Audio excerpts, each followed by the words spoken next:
Највисоките дипломати на Русија и САД ги водат клучните разговори по повеќе неделниот судир околу Украина, која се наоѓа на работна потенцијална насилна фаза со зголемена загриженост дека Европа повторно може да биде зафатена од војна.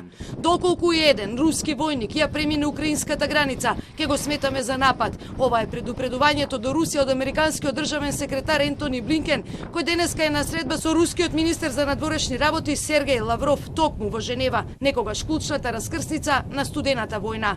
Тоа би бил многу јасен напад врз Украина, без разлика дали се работи за 1 или 1000 војници. Сепак Блинкен истакна дека нема големи очекувања од тие разговори.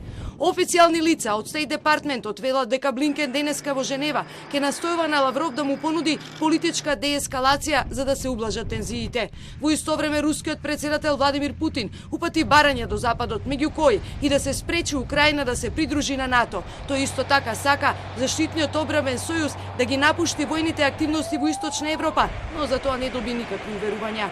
Според аналитичарите, Соединетите држави немаат договорна обврска кон Украина, а војната со Русија би била огромна коцка со оглед на незиниот потенцијал за проширување во Европа, дестабилизирање на регионот и ескалирање до застрашувачка точка на ризик од нуклеарна размена. Америка сепак ќе се обиде дипломатски да го реши проблемот, а доколку се случи инвазија, САД нема да ги ангажираат своите војници, туку ќе ја помагаат Украина на друг начин.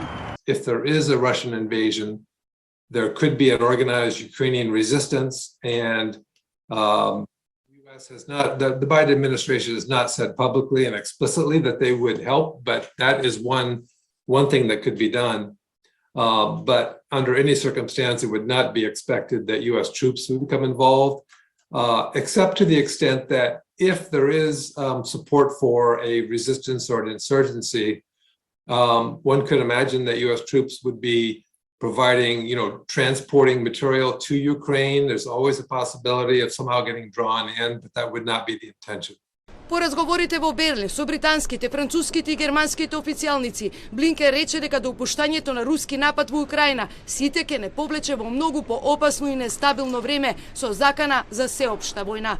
Вашингтон и неговите сојузници во повеќе наврати најавија тешки последици, како остри економски санкции против Русија, ако дојде до инвазија на 100.000 руски војници кои се позиционирани во близина на украинската граница.